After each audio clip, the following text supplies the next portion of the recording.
Pessoal, nós vamos falar sobre endereço IP. Agora eu pergunto para vocês, o que significa a sigla IP? IP significa Internet Protocol, ou traduzindo para o português, o protocolo da internet. E é muito importante que a gente saiba que o IP forma um sistema de endereçamento utilizado na internet. Mas precisamos saber qual é o padrão ou quais são os padrões de endereçamento IP que podem cair nas provas de concurso. Pessoal, então quando falamos do endereçamento IP, é importante saber que hoje em dia nós usamos duas versões de endereçamento IP.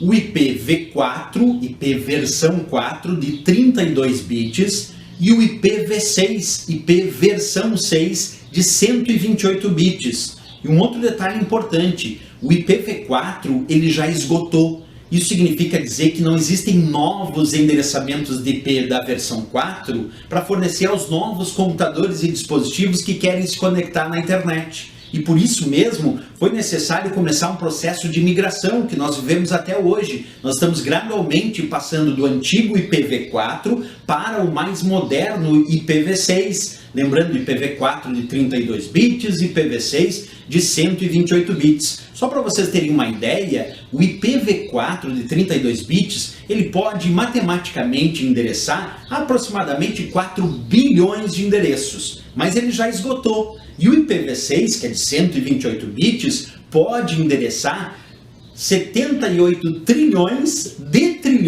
de vezes mais que o IPv4. Portanto, muito pouco provável que ele venha a esgotar. Então a nossa ideia é que no futuro a gente utilize então somente o IPv6 e não mais o IPv4. Mas atualmente ainda estamos nesse processo de migração, usando o IPv4 e migrando gradualmente para o IPv6. Agora, importante, pessoal, nós precisamos conhecer esses endereçamentos. Então, vamos falar primeiro do IPv4 de 32 bits, o IP versão 4.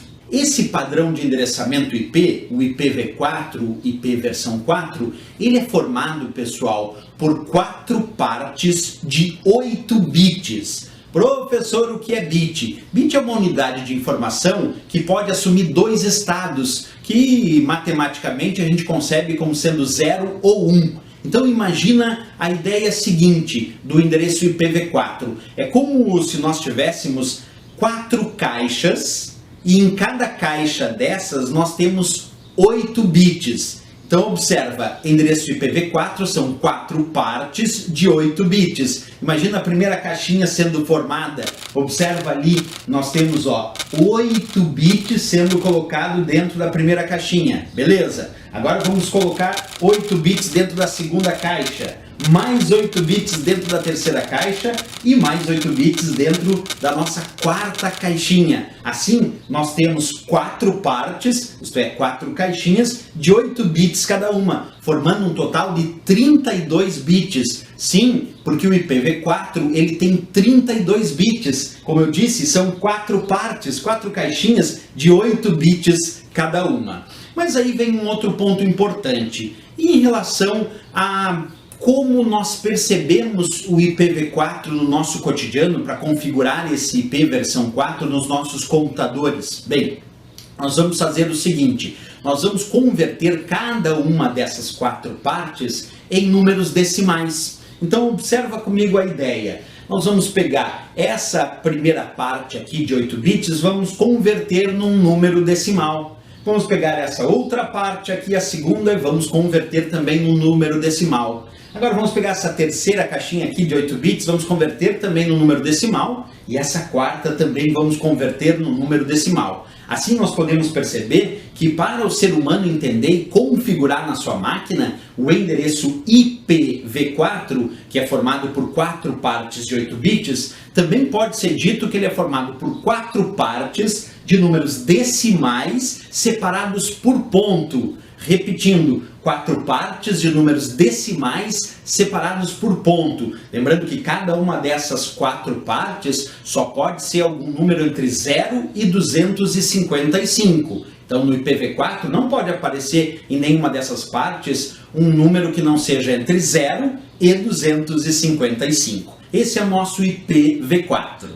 Agora, pessoal, nós vamos falar do IPv6, o IP versão 6 de 128 bits. Qual é a ideia aqui, pessoal? Eu sempre brinco que o IPv6 é como se fosse um dobra-dobra em relação ao IPv4. Observa por quê. O IPv4 ele é formado por 4 partes de 8 bits, formando um total de 32 bits. Já o IPv6 é um dobra-dobra. Em vez de serem 4 partes, no IPv6 são 8 partes. Em vez de cada parte ter só 8 bits, cada parte tem 16 bits, formando um total de 128 bits. Então observa, enquanto o IPv4 são 4 partes de 8 bits, formando 32 bits no total, o IPv6 é o dobra-dobra, porque são 8 partes de 16 bits cada uma, formando 128 bits. Outra coisa importante, agora que a gente sabe então que o IPv6 é formado aí por 8 partes de 16 bits, é como se fossem então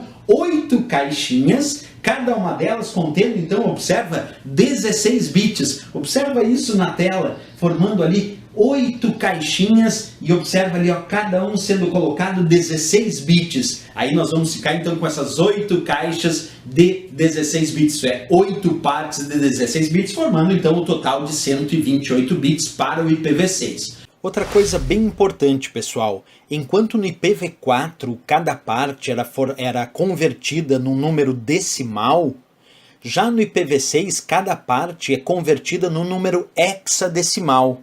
E é importante a gente entender que os números hexadecimais, eles aceitam números, dígitos de 0 a 9, e também aceitam letras, a letra A, B, C, D, E e F. Por isso, pessoal, que quando nós observamos o endereço IPv6, a gente percebe letras, podem aparecer letras e números, justamente porque ele é formado, essas partes, por números hexadecimais. Então vamos lá, no IPv6 nós podemos dizer duas coisas bem interessantes. Nós podemos dizer, é um endereçamento de 128 bits, nós podemos dizer outra coisinha, nós podemos dizer que ele é formado por 8 partes de 16 bits e também que, convertendo para o ser humano entender e configurar nas máquinas, ele é formado por 8 partes de 16 bits ou 8 partes de números hexadecimais. Lembrando que em cada uma dessas partes podem aparecer números e letras. Uma coisa interessante, observa esse exemplo de endereçamento IPv6 que eu estou mostrando para vocês. 2001, 2.0db8, 2.000, 2.000, 2.000, 2.000, 2.000, 2.0001. Ah, professor, aí viu uma outra diferença. Qual foi? Que enquanto o IPv4 eram 4 partes separadas por ponto, o IPv6 são 8 partes separadas por 2 pontos. Isso também é diferente. Então no IPv6 nós temos 8 partes de números hexadecimais separados por 2 pontos. E mais uma dica interessante, para racionalizar, para deixar mais simplificado a representação do endereço IPv6, para ele não ficar tão grandão na sua representação, nós podemos simplificar da seguinte maneira. Onde tiverem partes que têm sequências de 0, por exemplo ali, ó, tem 2001, 2.0db8. Aí depois vem 1, 2, 3, 4, 5 partes que só tem 0. Quando eu tenho muitas partes em sequência que só tem 0 no IPv6, eu posso trocar todas essas 5 partes por 2 pontos seguido de 2 pontos. E aí, simplificando agora, trocando essas 5 partes que só tem 0 por 2 pontos seguido de 2 pontos, eu posso ler o IPv6 de forma mais simplificada da seguinte maneira, ó, 2001, 2.0db8, 2 pontos, 2 pontos, 1. Por que isso? Porque eu estou pegando aquelas 5 partes que tinham apenas 0 e substituindo por 2 pontos, seguido por 2 pontos, para simplificar a representação do IPv6. Certo, pessoal? Aí vimos então o que é o endereçamento IP, que é o protocolo da internet responsável pelo sistema de endereçamento. Sempre bom lembrar que todos os computadores e dispositivos conectados à internet precisam de um endereço de IP para que eles sejam reconhecidos nessa rede internet. E aí esse endereço pode ser tanto IPv4 quanto IPv6, como colocamos aqui.